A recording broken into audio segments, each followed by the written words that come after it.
So hello everyone. सो आज हम लोग पढ़ने वाले हैं मैटर का फोर्थ स्टेट, दैट इज अभी तक हमने मैटर के तीनों स्टेट पढ़ चुके हैं, एक था सॉलिड, लिक्विड, गैस। आज हम पढ़ने वाले हैं fourth state of matter, that is plasma. So without any delay let's get started. तो प्लाज्मा क्या होता है? सुनो, एक बीकर मैंने लिया, ठीक, मैंने एक बीकर लिया और मैंने उस बीकर को हीट करना चालू किया। मैंने उस बीकर को हीट करना चालू किया, ठीक। और इस बीकर के अंदर क्या है? गैस। और इसके अंदर मैंने क्या करी? गैस भर। क्या भरी? गैस। ये तो कोई भी गैस मान लो, कोई भी गैस मैंने भर दी। अब ठीक है, या तुम एक काम करो, ऐसे समझो, ठीक है, तुम इसे डायरेक्ट गैस मत करो, ठीक है। मैं तुम्हें इसको एकदम स्लो तरीके से पूरा डिटेल में एक्सप्लेन करूंगी, तुम्हें ये बहुत इंटरेस्टिंग टॉपिक लगेगा एंड ये बहुत इंटरेस्टिंग होता भी है, ठीक है। देखो, मान लो अब मैंने इसके अंदर भरी आइस, बर्फ। तुम्हें पता है कि जब आइस हीट होगी तो क्या बनेगा? वाटर बनेगा, ठीक। और तुम्हें ये पता है जब यहाँ पानी बन जाएगा तो उसके बाद क्या होगा? पानी के वेपर्स बनने लग जाएंगे, दैट इज वाटर वेपर्स, ठीक है। अब सुनो, अब जो वेपर बनेंगे तो गैस बनेगी, मतलब वेपर मतलब क्या? गैस बनेगी ना। और यहाँ पे गैस के क्या होंगे? मॉलिक्यूल्स होंगे, या फिर पार्टिकल्स होंगे, या फिर एटम्स होंगे, है ना? होंगे, ठीक। अब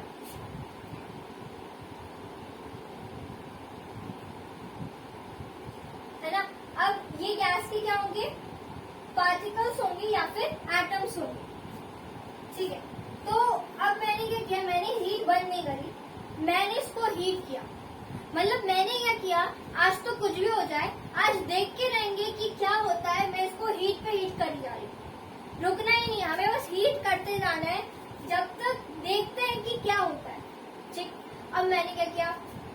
मैंने जब इसको हीट किया था आइस से तो ये वाटर बना। मैंने वाटर को भी फिर हीट किया, गैस बनने लगी, वेपर्स बनने लगे।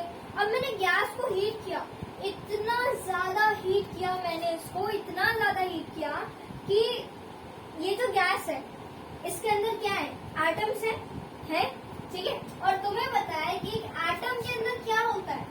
एटम के अंदर होते हैं प्रोटॉन, न्यूट्रॉन, और उसके आसपास जो घूमते हैं वो क्या है? इलेक्ट्रॉन्स होते हैं। सही बात है, बिल्कुल सही बात है। तो एक एटम के अंदर क्या क्या होते हैं? प्रोटॉन होते हैं, न्यूट्रॉन होते हैं और इलेक्ट्रॉन होते हैं। अब क्या होगा? अब ऐसा हो गया कि एटम्स के अंदर के जो इलेक्ट्रॉन्स होते हैं, एटम के अंदर क्या? इलेक्ट्रॉन्स, वो हो जाते हैं फ्रस्ट्रेट। क्या हो जाते हैं? फ्रस्ट्रेट हो जाते हैं।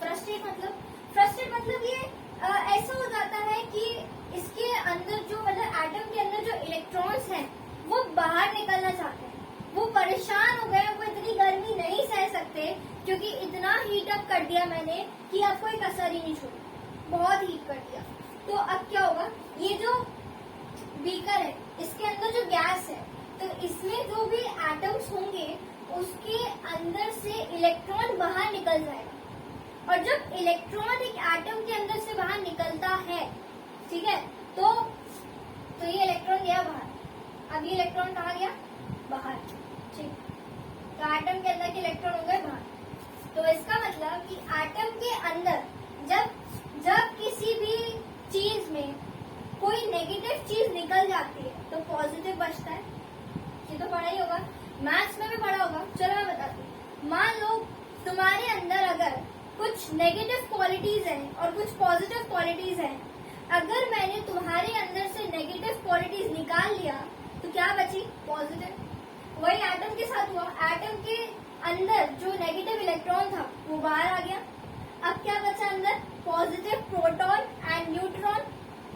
तो न्यूट्रॉन का तो कोई चार्ज होता नहीं है, प्रोटॉन का होता है, और वो क्या करेगा? इस पूरे एटम को पॉजिटिव आयन बना देगा। तो अब ये मेरा एटम, ठीक है, क्या कहलाएगा? ये मेरा कहलाएगा पॉजिटिव आयन्स। तो मतलब अब इस बीकर के अंदर पॉजिटिवली चार्ज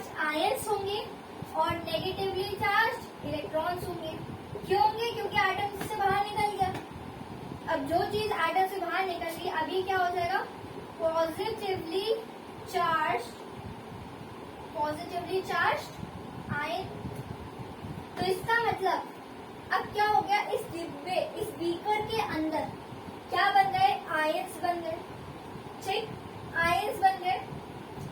अब और ये पॉजिटिवली चार्ज एटम और नेगेटिवली चार्ज इलेक्ट्रॉन्स। ठीक है, तो इसके अंदर क्या बने, आयंस बन गए। और जब एक बीकर के अंदर आयंस बनने लगते हैं, क्योंकि ये क्या थी, गैस थी ना, गैस के अंदर क्या बन गए, आयंस बन गए। गैस के अंदर आयंस बन गए, तो अब ये गैस क्या कहलाएगी, आयोनाइज्ड गैस कहलाएगी। तो now this gas will be known as ionised gas.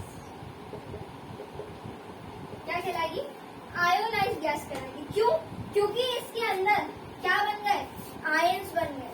इसके अंदर क्या बन गए, आयंस बन गए। आयन क्या मतलब, क्या आयन मतलब जो एटम से इलेक्ट्रॉन निकल गया, अब एटम कैसा हो गया, पॉजिटिवली चार्ज एटम हो गया, बाहर क्या आ गया, इलेक्ट्रॉन आ गया। तो ये जो दो चीजें थी, इनको मैंने क्या बोल दिया, आयन बोल दिया। और क्योंकि ये जो एटम था, ये गैस का एटम था, किसका एटम था, ये गैस का एटम, ये गैस का एटम था, तो इसीलिए इसे क्या बोल दिया हमने, आयोनाइज्ड गैस। Very simple. ठीक, और ये आयोनाइज्ड गैस को हम क्या बोलते हैं, प्लाज्मा बोलते हैं। इसी आयोनाइज्ड गैस को हम प्लाज्मा बोलते हैं। ओह, इतना सिंपल है, यस, वेरी सिंपल। अब यहाँ पे मैं कुछ एग्जाम्पल्स दूंगी जो बहुत एक्साइटेबल होंगे, जो तुम्हें बहुत ही ज्यादा अच्छे लगेंगे। ठीक है, तो अपन एग्जाम्पल लेते हैं थंडरिंग का। ठीक, हम लेते हैं थंडरिंग का एग्जाम्पल, क्योंकि ये उससे थोड़ा सा सिमिलैरिटी मैच करता है। ठीक है, so we are going to do some examples. अब मानो क्या, सुनो, देखो, स्टार, एग्जाम्पल के लिए जैसे क्या, स्टार, जो तुम आसमान में तारे देखते हो, ठीक, जो तुम देखते हो वो क्या है, वो जो स्टार है वो प्लाज्मा का बना है। तुम्हारा जो सन है वो प्लाज्मा का बना है।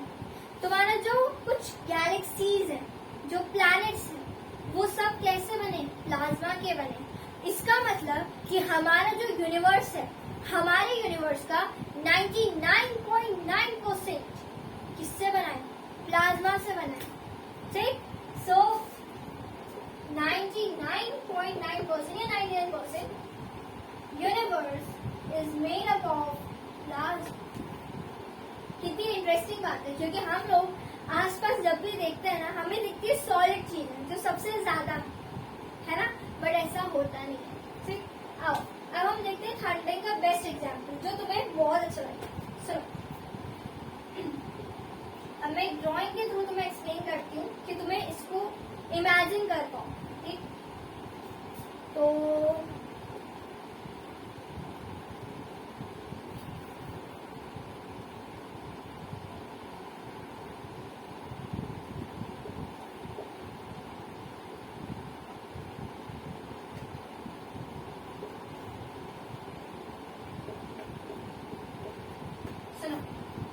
अब क्या होता है कि जो सोलर एनर्जी होती है, सन के पास कैसी एनर्जी है, सनलाइट है, सोलर एनर्जी है, जो तुम्हें बोला है। अब इस सोलर एनर्जी से क्या होता है, इसकी जो रेस पड़ती है, ये पड़ती है पानी पे और ये पड़ेगी जमीन पे। अब क्या होगा, जब इसकी रोशनी, जब इसकी जो गर्माहट है वो जब पानी में पड़ती है, तो पानी कैसा होता है, उबलने लगता है, या हम बोल सकते हैं पानी गर्म हो जाता है। और जब पानी गर्म होता है तो उसके क्या बनते हैं, वेपर्स बनने लग जाते हैं। ठीक, और जो मेरी जमीन है, जो मेरा लैंड है, अब लैंड के ऊपर वाली जो हवा है, क्यों वो गर्म हो जाती है, क्यों होती है, क्योंकि जमीन पे भी तो सूरज की रोशनी पड़ रही है, और जो सूरज की रोशनी है वो इस लैंड पे जब पड़ती है, तो इस लैंड के ऊपर वाली जो एयर होती है वो कैसी हो जाती है, वो गर्म हो जाती है। कैसी हो जाती है, गर्म हो जाती है, हॉट हो जाती है। ठीक, जब वो हवा गर्म हो जाती है, ठीक है, और पानी भी साइमल्टेनियसली वो भी गर्म हो रहा है, तो अब क्या होता है कि क्योंकि यहाँ पे देखो, तुमने ये चीज पढ़ी है कि डिफ्यूजन, जैसे लो कंसंट्रेशन से चीजें हाई कंसंट्रेशन की तरफ जाती है। यहाँ भी वही होगा, यहाँ पे बहुत गर्मी हो गई और एटमॉस्फेयर में ऊपर वहाँ गर्मी नहीं है, तो क्या होगा, यहाँ पे जो वेपर्स होंगे, जो गैस के पार्टिकल्स होंगे या जो वाटर वेपर्स होंगे वो ऊपर जाएंगे। अब वो जाएंगे ऊपर आसमान, ठीक, वो गए आसमान में एकदम ऊपर। अब वो जाएंगे, जब वो ऊपर जाते हैं तो उन्हें ऐसा एहसास होता है कि यहाँ का जो टेम्परेचर है ना वो कैसा है, वो ठंडा है। कैसा टेम्परेचर है, ठंडा है। ऊपर का जो टेम्परेचर था आसमान वाला वो तो ठंडा है यार, और ये कैसे कहते हैं, ये गरम वाला टेम्परेचर था इनका, और ये ऊपर गएंगे, ऊपर ठंडा टेम्परेचर मिल गया। अब यहाँ पे जो वाटर ड्रॉपलेट्स होते हैं, ठीक है, तो क्योंकि इसकी वजह से क्या होता है, वो वेपर्स क्या बन जाते हैं, वो वेपर्स ड्रॉपलेट्स बनने लग जाते हैं। क्या बन जाते हैं, ड्रॉपलेट्स बन जाते हैं। और ड्रॉपलेट्स बनने के बाद क्या होता है कि ऊपर वो बादल बना लेते हैं, वो क्लाउड्स बना लेते हैं। बूंद बूंद का क्या बन जाता है, क्लाउड बन जाता है। और अब वो क्लाउड्स जब बन जाते हैं, ठीक है, तो जैसे हमें पता है कि हवा चलती है, जब हवा चलती, ठीक है, तो क्या बन गए, यहाँ पे क्लाउड बन गए, ठीक। अब हवा चलती है, जब हवा चलती है तो ये जो दोनों क्लाउड्स हैं सारे, मतलब बहुत सारे होते हैं, ऐसा नहीं दो दिख रहे यहाँ पे, बहुत सारे। जब क्लाउड्स में फ्रिक्शन होता है, हवा चल रही है, बादल एक दूसरे से रब कर जाते हैं, फ्रिक्शन हो जाता है, and due to friction heat is generated, and उससे क्या होता है, चार्जेस डेवलप होते हैं। क्या होता है, उससे चार्जेस डेवलप होते हैं। देखो हमने क्या बोला कि जब यहाँ पे फ्रिक्शन होता है तो क्या होता है, चार्जेस डेवलप होते हैं, चार्जेस डेवलप होते हैं। अब जब ये चार्जेस यहाँ डेवलप होते हैं तो क्या होता है, यहाँ पे समझेंगे अच्छे तरीके से। ऊपर वाले साइड पॉजिटिव चार्जेस होते हैं, ठीक, और नीचे वाले साइड नेगेटिव चार्जेस होते हैं, ठीक। अब ये जो एटमॉस्फेयर है इसमें क्या होती है, हवा होती है, हर आसपास क्या है, हवा है हर जगह। अब हवा में गैस जो है उसके खुद के पार्टिकल्स होते हैं, गैस के एटम्स होते हैं, ठीक। गैस के क्या होते हैं, एटम्स होते हैं कि नहीं, ठीक। अब देखो एटम्स तो होते हैं। अब इन एटम्स के पास क्या है, हमें पता है, प्रोटॉन है और इलेक्ट्रॉन होता है। प्रोटॉन है एंड इलेक्ट्रॉन है, न्यूट्रॉन भी इवन होता है। तो अब इसमें क्या होता है कि एटम्स जो है ना वो अट्रैक्ट करेंगे। क्यों अट्रैक्ट करेंगे, क्योंकि यहाँ क्या है, नीचे नेगेटिव साइन है, और negative sign and positive sign gets attracted, तो एटम इसके पास जाना चाहेगा, लेकिन वही ये नेगेटिव इलेक्ट्रॉन इससे दूर भागना चाहेगा, because negative charge is also repel each other. तो एटम बोलेगा यार मुझे तो इससे, मतलब इस एटम के अंदर मुझे नहीं रहना, मतलब मैं कोई नहीं जाऊंगा, मतलब ये क्योंकि एटम तो अट्रैक्ट होकर एटम वहां जा रहा है, लेकिन इलेक्ट्रॉन नहीं जाना चाह रहा। इलेक्ट्रॉन इज सैड, इलेक्ट्रॉन नहीं जाना चाह रहा है। और जब इलेक्ट्रॉन जाना नहीं चाह रहा है तो वो क्या करता है, अपने आप को एटम से बाहर कर देता है, बोलता मैं तो रहूंगा ही नहीं एटम के अंदर। जब इलेक्ट्रॉन उस एटम के अंदर में से नहीं रहेगा तो क्या होता है, कंडीशन याद करो, रिवाइंड करो, क्या पढ़ा था हमने, क्या बने, आयंस बन गए। जब आयंस बनते हैं तो आयोनाइज्ड गैस बनती है। जब आयोनाइज्ड गैस बनती है तो उसको हम क्या बोलते हैं, प्लाज्मा बोलते हैं। यही तो पढ़ा था और यही तो हो रहा है, प्लाज्मा बन गया, ठीक। अब यहाँ क्या होता है, तो यहाँ पे बेसिकली आयंस बनने लगते हैं। सो यहाँ पे क्या बनते हैं, आयंस बनने लग जाते हैं हवा में। और अब तुम्हें दिख गया कि भाई इलेक्ट्रॉन जो है वो आसमान में फ्री है, दैट मीन्स फ्री इलेक्ट्रॉन्स। अब फ्री इलेक्ट्रॉन्स है, मतलब इलेक्ट्रॉन का फ्री मूवमेंट हो रहा है हवा में। और जब भी इलेक्ट्रॉन फ्रीली मूव करता है तो क्या होता है, इलेक्ट्रिसिटी करंट फ्लो होता है। तो क्या होगा, यहाँ पे जो प्लाज्मा चैनल बनेगा, यहाँ पे एक प्लाज्मा चैनल बनेगा, this is your plasma channel. और वहां से क्या होता है, वहां से पास होगा करंट। करंट को आई से डिनोट करते हैं, पता है ना। तो फिर क्या होगा, करंट पास होगा, जो कि थंडरिंग में होता है, समझे। तो एक और एग्जाम्पल है, दैट इज सेकेंड एग्जाम्पल, एक और देख लो। जैसे मान लो एक ट्यूब मैंने कनेक्ट कर दी, दो इलेक्ट्रोड्स हैं, यहाँ पे क्या है, इलेक्ट्रोड्स हैं। यहाँ पे मैंने ट्यूब कनेक्ट कर दी दो इलेक्ट्रोड से, ठीक है, और यहाँ पे मैंने एक सर्किट बना दिया, यहाँ पे मैंने इसको बैटरी से अटैच कर दिया, मैंने इसका स्विच जो है वो ऑन किया, ठीक। तो अब बताओ, जब मैं स्विच ऑन करूंगी तो क्या पास होगा, करंट पास होगा। अगर ये पॉजिटिव है नेगेटिव है, करंट कैसे पास होता है, नेगेटिव से पॉजिटिव, तो करंट पास होगा, करंट पास होगा, ठीक है। अब सुनो, यहाँ पे जब करंट पास नहीं हुआ था तो क्या थे, यहाँ पे क्या थे, एटम्स थे, क्या थे, एटम्स थे। जब करंट पास नहीं हुआ था तो एटम्स रैंडमली मूव कर रहे थे, रैंडमली मूव कर रहे थे, ठीक। जब एटम्स रैंडमली मूव कर रहे थे तो जैसे ही करंट पास होता है, मतलब करंट का पास होना मतलब इलेक्ट्रॉन्स का फ्लो होना।